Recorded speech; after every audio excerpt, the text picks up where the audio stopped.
Hello guys, what's up, the Shark Talking, welcome back to my channel. So today the video will be about War of the Visions and the recent post on Facebook that Gumi just released. It's important because they are releasing a lot of new updates to the game that will change some stuff, especially how tanks work and how auto battle works.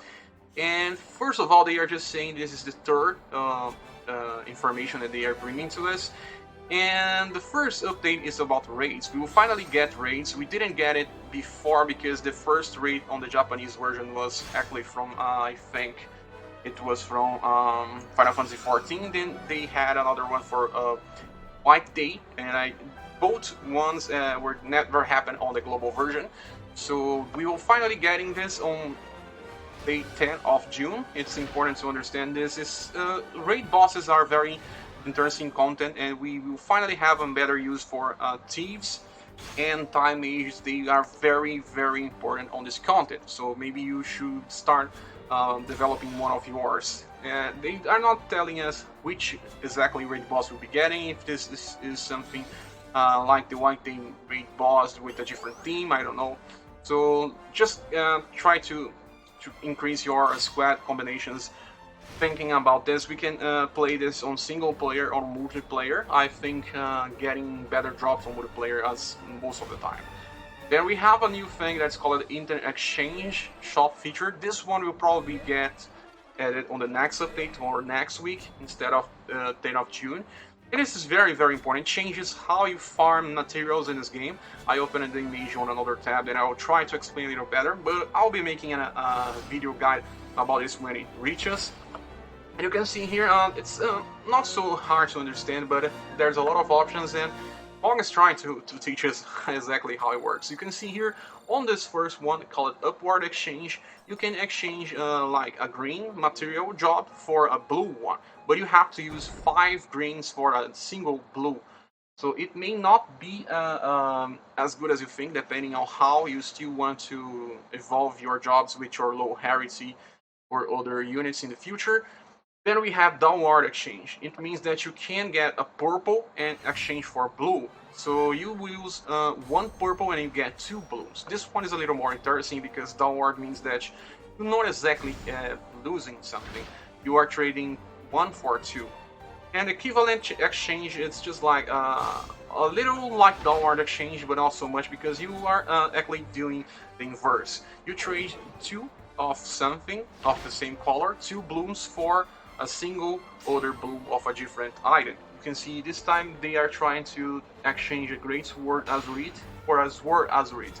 It's interesting simply because sometimes we have way too many of the Fist Azurite or maybe the Rod Azurite because we don't have that many jobs, that many units in the game that has access to these jobs. So we have an access of that, we can simply exchange for Sword. They are even saying about Sword because there's way too many units in this game that uses Swords compared to the other units that only uses different weapons.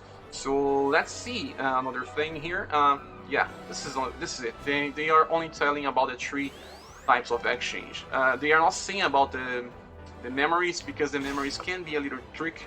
I don't think that you can exchange freely on memories because they still want to have them with a very high rarity.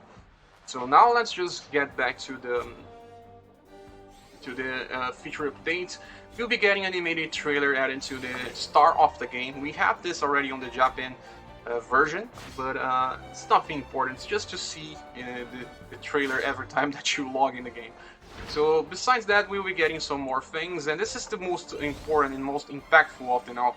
Hate will change in the game. Hate decreasing actions, meaning that now hate will be decreased alongside the battle. So far we're only just equipping Valve Love, and getting 5 points of hate was enough to get most of the attacks from the enemies moving towards your tank. But now it will be different. Every time your tank is hit by any type of attack, he will lose 2 hates. He starts with 5 when he uses Valve Love. So then by taking 3 hits, it will go to -1. And when he gets attacked again, no, exactly, I don't think it gets to -1. It will get to 0.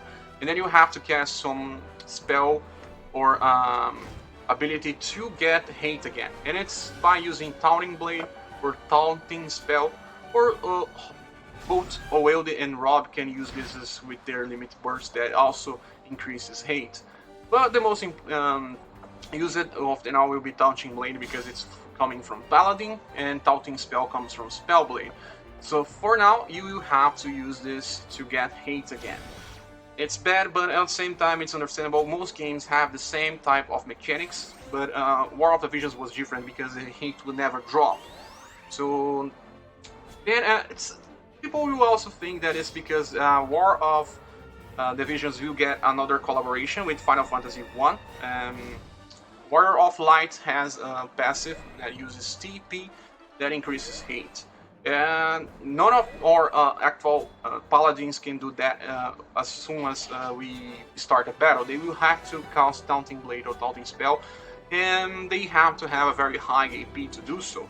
So Warrior of Light will start the battle drawing more enemy attacks when compared to other tanks, but you can still fix other tanks using some different mechanics. But that is it. They're also telling that Hide, that comes from Ninja, or Fleet of Flute, that comes from Kitone, will also get hate increased because it gets to negative hate. And then when the Kitone or Ninjas get attacked after Hide or Fleet of Foot, they will get back to 0 hate. That's the normal. They also saying that some things will get different. Mages will not cast spells on dead enemies anymore. At least that's what they're saying here.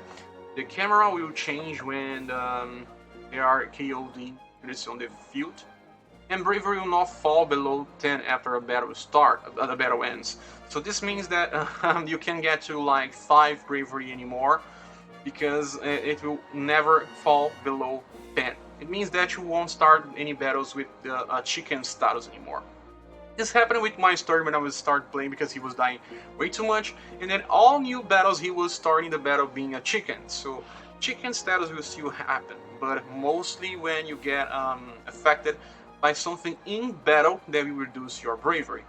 And now finally we'll have some voices in the game. It will be implemented by some units, not everyone, especially because of the coronavirus on global still affecting a lot of things on the world, and they probably didn't have the time to get all the voices added yet. Now we have some multicast quest improvements. Then auto and speed setting will always be carried over, so every time that you create a new host, they were asking what the speed and if it was out or not, but now they will remember your settings, and you can simply, it's just a quality of life update. And you will finally be able to kick members that were not appearing anymore or just stuck on the loading page. People that don't click on ready, just kick them and just get up with your room without having to dismantle. And now we have guild improvements. That means that this is for barracks. Now if you're raising your GP and bravery, it will remains unchanged, but you will have the option to raise or lower fate. This is good because some people want to get higher fate instead of low fate, and just without having to use Fina. Then guild battle improvements, we have some other things like we will have a battle records. There will be a button to skip 1, 2, and there will be a battle to get you to the battle of your guilds. Then we will also have informations of a defense party HP, and we will finally be having better way to check our defense members. They will also record all of the battles that you have with your past guilds. Then we have equipment improvements, and this is very, very, very important, guys, because we can finally craft our 5+5 weapons, because we can finally get an inheritance. You mean that if you are getting a +5 weapon using 2+4 weapons, and they are like from assault and magic, you will be able to choose if you want assault or magic for a +5. This means that you don't have to dismantle your equipments again just to try another type. This is very important because a lot of people were waiting for this to get their +5 weapons. Also, we will be able to sell, craft, or dismantle weapons that have favorite.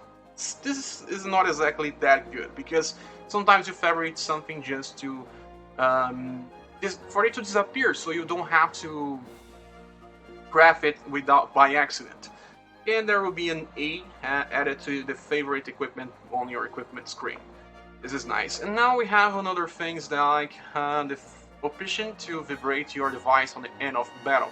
This is very nice for multiplayer because someone can simply see the phone is vibrating if they are working and playing the game, and then just get ahead and click on ready again.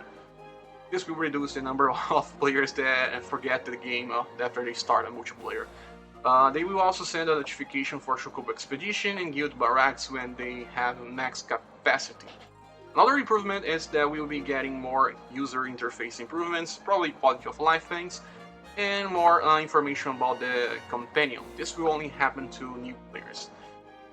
So this is the current updates that will be added to the next maintenance, I think, but not the raid. The raid one is for 10th of June. But then let's just see the future updates that is not planned yet. They don't have a date to be released, but they are also very important. I think this will come in like 3 or 4 weeks, I believe. Let's just hope. The improvements for quests will have something like you can now set a different number of times for your auto repeats. You'll be able to set how many of your potions you want to use for auto repeat, and it will also use energy restore when energy is low. And you can also disable the battle speed, and menus will appear, and you can simply disable in the middle of everything, because now when we have repeats, you can't disable repeat when you're on a battle. And finally, we will have the option to feature on or off each ability for auto battles. So you can turn off throwing stone from Mount, so he never uses that again on auto. It also just like mages that has access to time mage spells and don't want to use any other type of spell besides haste or quicken, they have this option. Also very interesting for thieves that want to use bug and steal. We have other options here that are important for auto battle because they can now use energy saving mode. Your screen will turn black, but the content will still be running, and it will just won't affect your gameplay. It's very good for people that use this for work, so they can let their phone on the table and keep running until all their energy pods run out. Okay, so it's very interesting. This another feature improvements will have the additional auto formation options. So this time you can simply choose the game to choose your equipment or your vision cards or your aspers or everything. You can simply choose and toggle on and off on this. Now we have more easy transition from quests and from pages, so you can tap a button to get back to the start of the screen.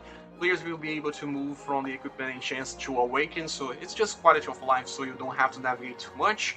And finally, we will have more status of our units displayed when we click on them, because they were just hiding defense and spirits and other things like evade, critical evade. It will finally appear on your unit screen. It's nice because we need that to understand how our unity works for real. There will be a skip button on guild battles and arena battles.